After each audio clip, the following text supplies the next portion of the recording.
Good morning, tropa! Today is day 7 ng ating content na kung saan kailangan natin mabawi yung ginastos natin sa binili natin bike.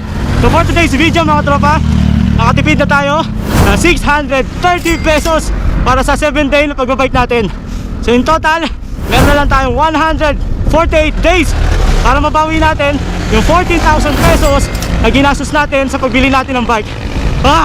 So ngayon mga tropa, sobrang init na naman. Pero samahan nyo ako sa ating biyahe papasok sa trabaho. Tara, let's go! Let's go! Eto na. Nakita tayo.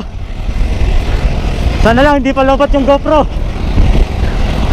Buelo tayo, buelo. Eto na. Let's go!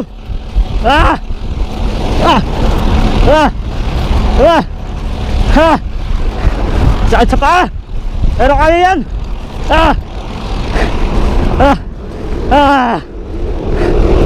Woo!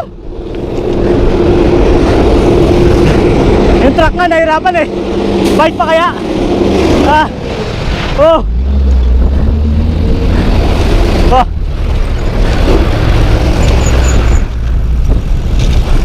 ako muna. Thank you.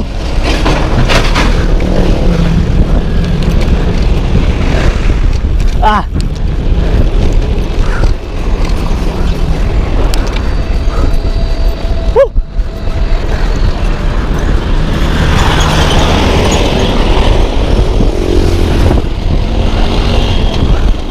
Woo! Day 7. Woo! Ayaw mo pa? Nakatipid ka na ng 630.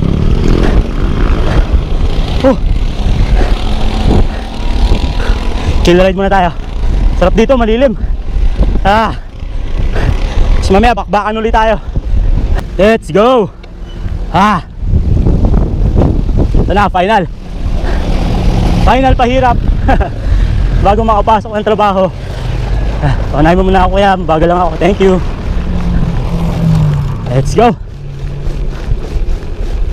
Tama nga lang tayo. Magkano pedal lang. Maaga pa mga tropa. Malis tayo sa bahay 12:30.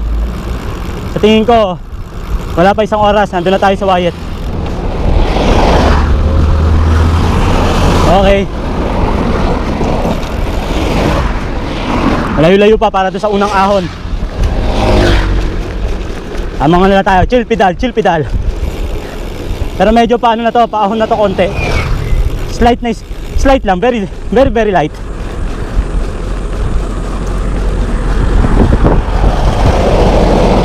Masasabi mo naman kapag paahon eh, kapag medyo bumibigat yung pedal. Ayan. Medyo bumibigat na.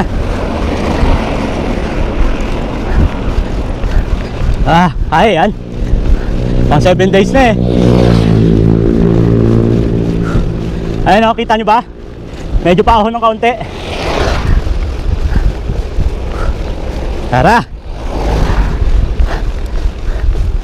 Meron magko-comment dyan, bakit pinapahirapan mo yung sarili mo? Marami naman talagang option. Pwedeng mag-shuttle ako. So yung pick up point namin malayo din. Tapos sobrang aga ng dating. Imagine, magsha-shuttle ka, sasakay ka muna ng 2 tricycle, isang jeep. Magkano na yun? Papatak din ng 100 pesos. Paano pag na-traffic ka? Pag naiwan ka, hindi ka na makakapasok. Makapasok ka man, late ka naman, diba? Pangalawang ahon na natin. Pag nagmotor naman ako, ganun din, 100 pesos din. 90 sa gasolina, 10 piso dun sa may wagang pader. Kung nagbabike ako, naka-exercise na ako, nakatipid pa ako ng 100 pesos, hawak ko pa oras ko.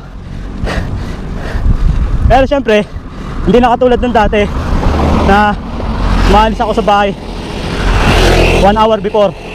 So magdadagdag lang tayo ng 30 minutes. So umalis ako sa bahay 1.5 before ng time ko. Mapa first shift man yan, second shift o third shift. Oo, pangatlong ahon na. Last na ahon na to. O, diba? Tamang kwento lang. Ang tanong, hindi pa ba lobat yung GoPro ko? Bigat.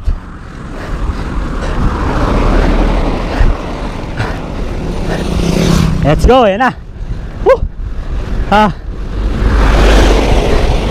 Sa wakas. Chill ride na tayo. Natapos na natin yung paahon.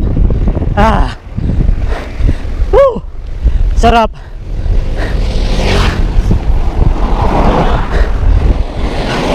Alam nyo ba, sa tuwing magbabike ako, laging pumapasok sa isip ko, pag medyo nahirapan na ako, sasabihin ng utak ko, baba ka muna, maglakad ka. Pero hindi ko sinusunod.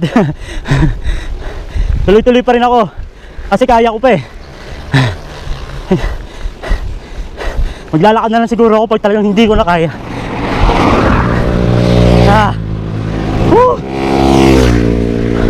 Maraming salamat sa mga followers natin.